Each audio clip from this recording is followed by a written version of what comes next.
Hi everybody. In this video we're going to talk about dilations. A dilation is a transformation in which the coordinates of all points of a shape are multiplied by the same number called the scale factor.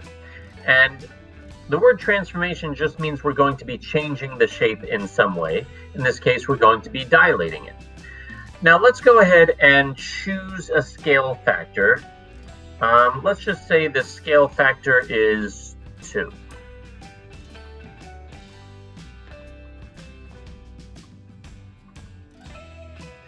So what does that mean? That means we're going to take the coordinates of each point here, and I have 4 vertices, M, A, R, and S, and we're going to multiply each coordinate, both the x coordinate and the y coordinate of each point by 2. So if we do that with -1, 2, we'll get -2, 4, and that would be over here. So the image of M, which is going to be called M prime, so that apostrophe is read prime, would be -2, 4. So let's put that over here. And then if we do the same thing with this point over here, which is at 1, 1, we multiplied both of these by 2, we would get 2, 2.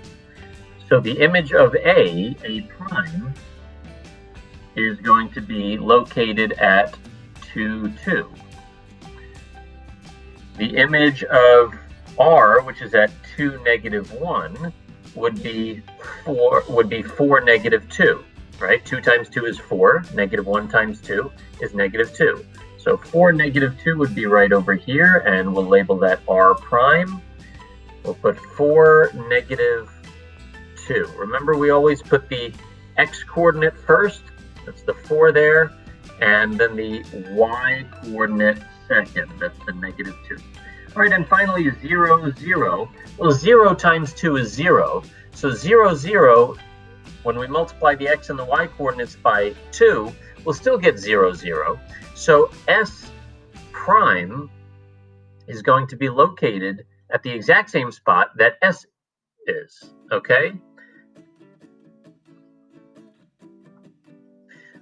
All right, and there's our image.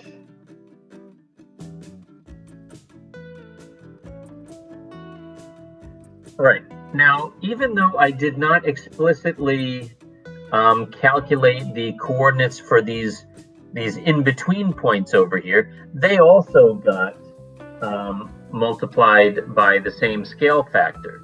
So for example, let's say this point over here, which in the original on the pink shape was 1, -1/2. When I multiply this and this by 2, I would get 2, -1, and that did, so this point over here was shifted, which was halfway on this line segment, did get moved over to here, 2, -1, which is halfway on this, on the line segment of the image over here. So even though I didn't explicitly calculate every single point in this shape, because there are an infinite number of points, well, really it was the pink one was the original one. There are an infinite number of points inside the shape. If I just do these 4 vertices over here, and then I sort of just connect the dots, then each of these points would also, the coordinates would get multiplied by 2, and they would move wherever they need to move. Okay, so let's continue here.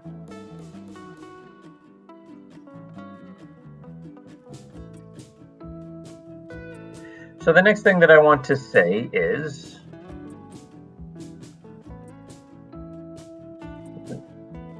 sorry about that. Okay, so let's scroll down now.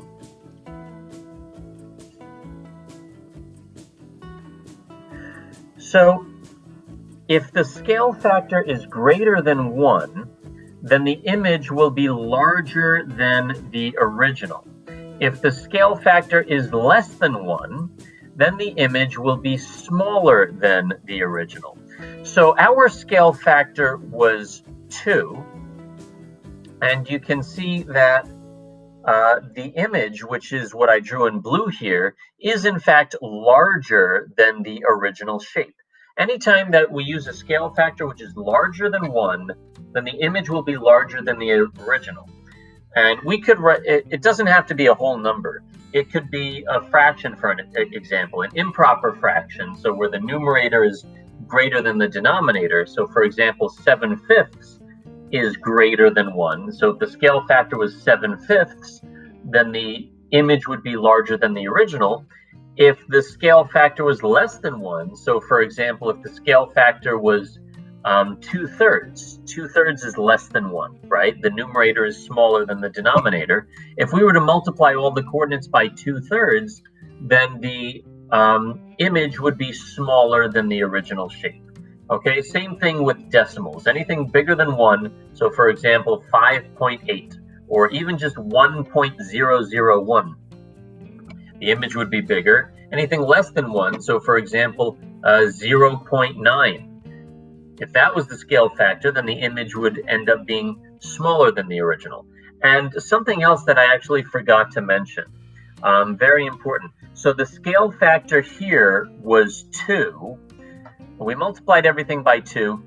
Notice something else, that the scale factor was 2, and not only did the coordinates get multiplied by 2, so for example, 2 went to 4 and -1 went to -2, but also the lengths of the line segments of the original shape got multiplied by 2. So you can see that this line segment over here, in the image, it became twice as long. All right? Same thing over here. The image of this line segment going from A to R, the image would be going from A prime to R prime. This line is twice as long as this line. Okay, and that's because the scale factor was 2. If we had used a scale factor of 3, then each line segment of the image would have been 3 times as large as the line segment as the corresponding line segment in the original shape. Okay, if the scale factor had been 4.5, then everything would be 4.5 times as large, every line segment, I should say. Or if the scale factor was 1/2, then everything would be half as big, which is to say it would be twice as small. So if the scale factor was 1/2, then everything gets shrunk. Okay, it would be half as big. Okay, so let's move on here.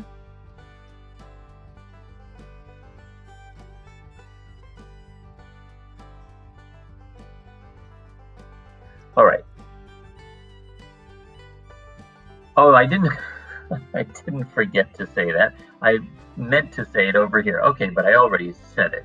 So anyway, so when a dilation occurs, the magnitudes of all angles remain the same, and line segments which were parallel before remain parallel.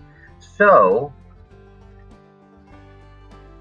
you can see that the angle over here by vertex M is actually the same as the angle over here by M prime. And the angle over here by A is the same angle as over here at A prime. Same thing with R and R prime. Same thing with S and S prime. Well, that vertex didn't even move at all. Okay, so even though the shape is getting bigger, since we use the scale factor of 2, it's getting twice as big. The area is not twice as big, but each line segment is twice as big. So even though the line segments are getting bigger, the angles are staying the same. Okay, and also line segments which were parallel before remain parallel. So, for example, over here, the line segment between M and A was parallel to the line segment between S and R. And in the image, the line segment between M prime and A prime is parallel to the line segment between S prime and R prime. And we could do another example. The line segment between, well, in the original, between A and R was parallel to this line segment over here between M and S. And now in the image, the line segment between A prime and R prime is still parallel to the line segment between M prime and S prime. So the lines that were parallel before stay parallel. However, the length of each line segment is also multiplied by the scale factor. So the line segments do not stay the same size, obviously. But we already talked about that. Everything here in this case got twice as big because we were using a scale factor of 2. Whatever the scale factor is that we multiplied all the coordinates by, the lengths of the line segments will also get multiplied by that same scale factor. Okay, so that's it, and have a great day.